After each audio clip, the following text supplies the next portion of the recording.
Tesla breaks the unbreakable. Shares are falling after a disastrous reveal. Tesla Cybertruck reveal had a few cracks. The Tesla Cybertruck is off to a bumpy start. Oh my god, the media couldn't be more wrong about Tesla's Cybertruck. Years from now, we're going to remember this moment as one of the best product announcements of all time. Maybe even better than that time Steve Jobs unveiled the first iPhone in 2007, which many people consider to be the holy grail of product unveilings. So on this episode of Admazing, we're actually going to compare Steve Jobs' iPhone announcement to Elon Musk's Cybertruck announcement because they actually have a lot of surprising things in common. And we're going to talk about the 3 things we can learn from them when it comes to hyping up new products.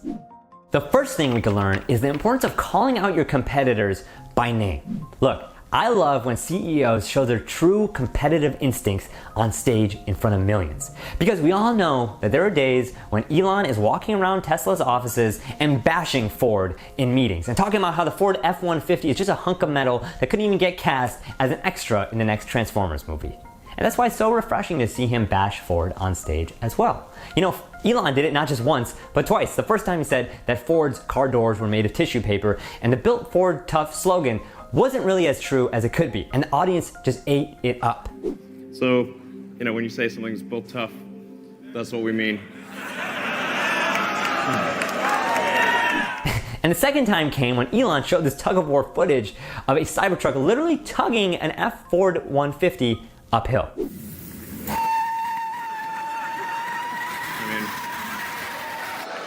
Yeah, but it was uphill. What's interesting is that Steve did the exact same thing during his iPhone presentation in 2007. He talked about the competing phones, talked about how they're basically crap, and showed the exact flaws of the Moto Q, BlackBerry, Palm Treo, Nokia E62. Again, calling them all out by name and saying why iPhone was better. What's wrong with their user interfaces? Well, the problem with them is really sort of in the bottom 40 there. It's this stuff right here. They all have these keyboards that are there whether you need them or not to be there. And both Steve and Elon didn't just call out their competitors for kicks. They actually did it for a strategic reason.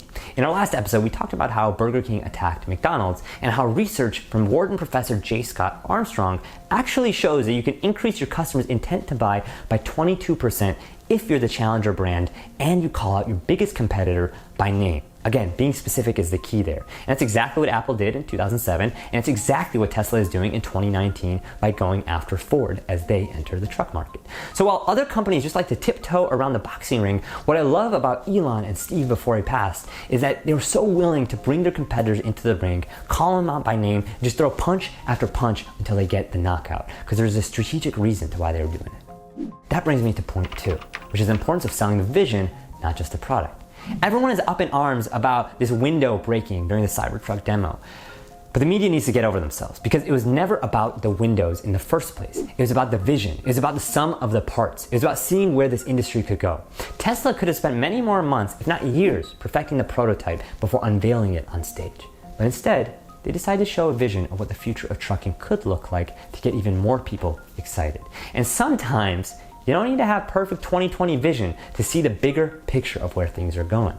And while people want to compare Elon's presentation to Steve's iPhone presentation in 2007, which went off without a hitch on the surface, there's actually a whole story behind the scenes that most people don't know about.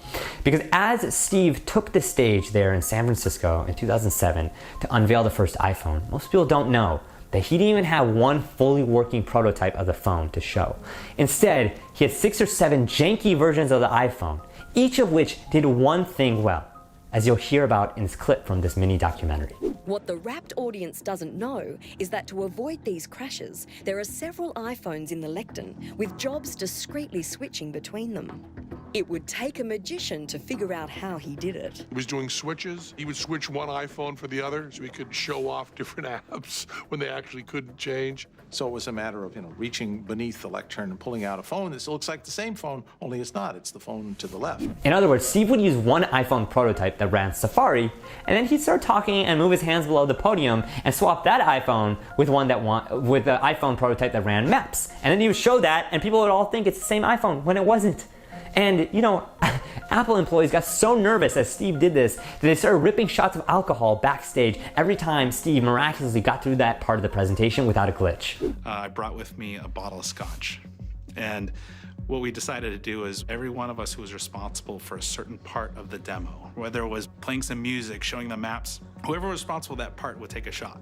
Problem was, I'd been involved for all of them. By the time Steve does the big finale, I'm completely wasted. You know, Steve swapping out iPhones would have been like Elon swapping out different trucks every time he wanted to show a different part of the demo. But obviously he couldn't do that because we'd all see it. But I think all of this gets at the heart of what makes these presentations so memorable. Is that when these presentations and these products are showing something so radically forward, we're actually okay with seeing some of the flaws because we're getting a sneak peek. I think that people love to see a CEO who is audacious enough to challenge the status quo, but still humble enough to say that there's room for improvement. And Elon did exactly that. Okay, sure. Oh man, it didn't go through. All right. Not bad. Room for improvement. Because again, these are prototypes. And for Elon, I think the glass breaking actually was a gift. It provided this unscripted moment that showed us a more human side of him, which is so rare to see, and that generated even more press. And that brings us to our third point, which is using social proof. So I have a question.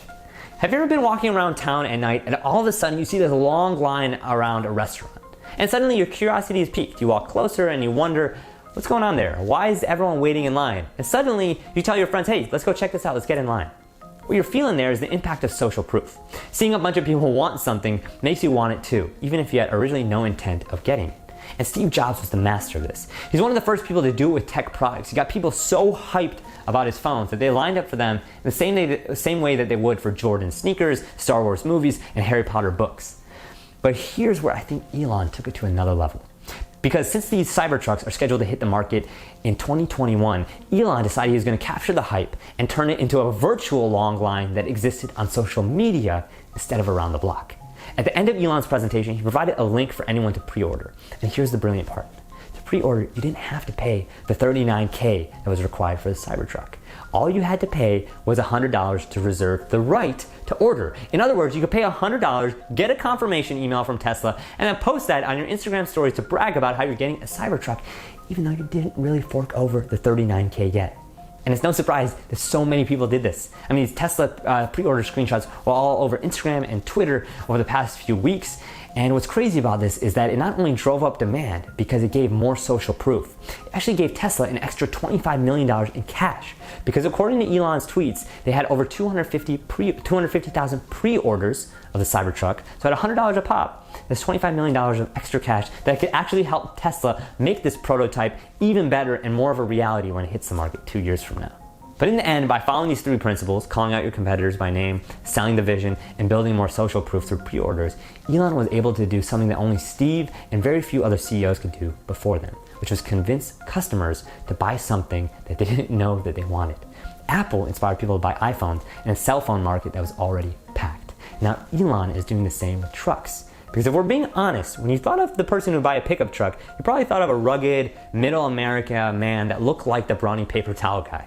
But now, the Cybertruck has reached a much broader audience of people who want the horsepower, the sustainability, the design, and the cutting-edge look of the truck has made it an instant status symbol. So much so that brands are trying to cash in on the attention and make memes of the Cybertruck because it's caught fire around the world.